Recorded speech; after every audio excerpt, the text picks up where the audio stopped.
নেতিবাচক আলোচনায় প্রায় উঠে আসে সিভিক ভলেন্টিয়ারদের দাদাগিরি বা দাপুটের অভিযোগ।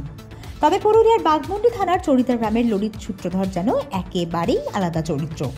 তিনি পুলিশের দায়িত্বের পাশাপাশি ছৌ মুখোশ করে মুগ্ধ করেছেন প্রশাসন থেকে স্থানীয় মানুষ সকলকেই। প্রায় 12 বছর ধরে পুলিশ স্বেচ্ছাসেবক হিসেবে কাজ করছেন ললিত। 2013 সালে 10ই অক্টোবর থেকে শুরু হয় তার ডিউটির পথ চলা। সকালে ডিউটি থাকলে বিকেলটা, আর নাইট শিফট থাকলে সারাটা দিন। সব ফাঁকা সময় ব্যয় করেন শিল্প সৃষ্টিতে। ছৌ মুখোশ তৈরির হাতে খড়ি তার স্কুল জীবনেই।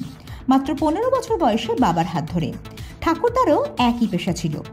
এখন ললিতের তৈরি মুখোশ শুধু গৃহস্থের দেয়ালে নয়, স্থানীয় অতিথি আবাস থেকে সরকারি দপ্তর, সব জায়গায় জলজল করছে। মাসিক প্রায় 10,000 টাকার সিভিক বেতনের চেয়েও বেশি। বছরে প্রায় 3 লক্ষ টাকা আয় হচ্ছে তার মুখোশ বিক্রি থেকে। বিদেশে এখনো রপ্তানি না হলেও দেশীয় বাজারে তার সৃষ্টির চাহিদা ক্রমেই বাড়ছে। পুরুলিয়ার পুলিশ সুপার অভিজিৎ বন্দ্যোপাধ্যায় বলেন, এটা নিঃসন্দেহে এক অসাধারণ কাজ। পেশাগত দায়িত্ব পালনের পাশাপাশি এমন প্রতিভার বিকাশ আমাদের সকলের কাছেই অনুপ্রেরণা।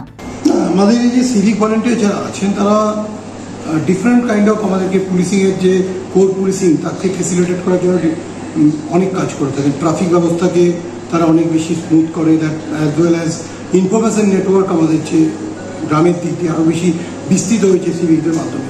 এর পাশাপাশি তাদের যে শৈল্পিক সত্তা আছে, শিল্পী সত্তা আছে, অনেকেই সেটাকে নার্চার করে। তো আমরাও চাই তাদের যে পোটেন্সিয়ালগুলো আছে সেগুলো ফ্লারিশ করুক। কাজটা তাদের যে ইন্টারেস্টেড ডিউটি আছে, তাদের যে কাজ আছে, সেই কাজের পাশাপাশি তারা যদি এই কাজগুলো করতে পারে আমরা সেটাকে সবসময় এনকারেজ করি। আমরা চাই তাদের যে শিল্পী সত্তারা আছে সেটা অভ্যস্ত হোক, তাদের মধ্য দিয়ে তাদের এই কাজটা যেন তাদের পক্ষে এই শিল্পের ক্ষেত্রে অন্তরায় হয়ে না দাঁড়ায়, তাদের পোটেন্সিয়ালকে ফ্লারিশ করার জন্য যাতে অন্তরায় না হয়।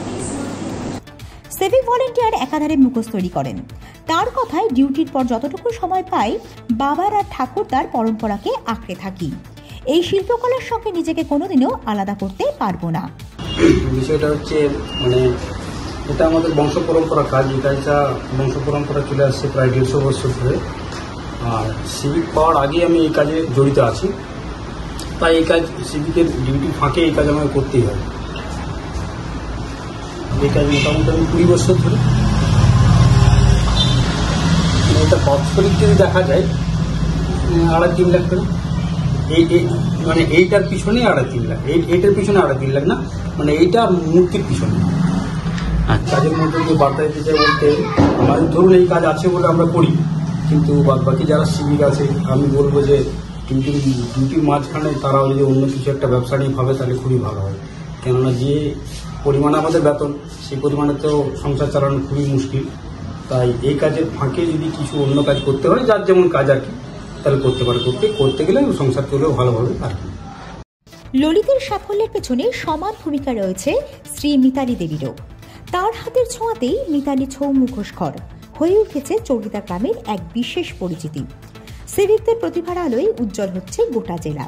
যেমন বড়বাজার থানার একদল সিভিক ছৌ নাচের জন্য বিখ্যাত, তেমনি মানবাজার থানার অপু কোটাল সাপের ছোবলে জখম হওয়া এক মহিলাকে বাইকে করে হাসপাতালে পৌঁছে প্রাণ বাঁচিয়ে প্রশংসা কুড়িয়েছেন।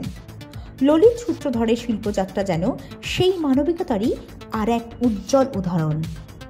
বাঘমুন্ডি থেকে সুইটি চন্দ্রের রিপোর্ট, পুরুলিয়া মিরর।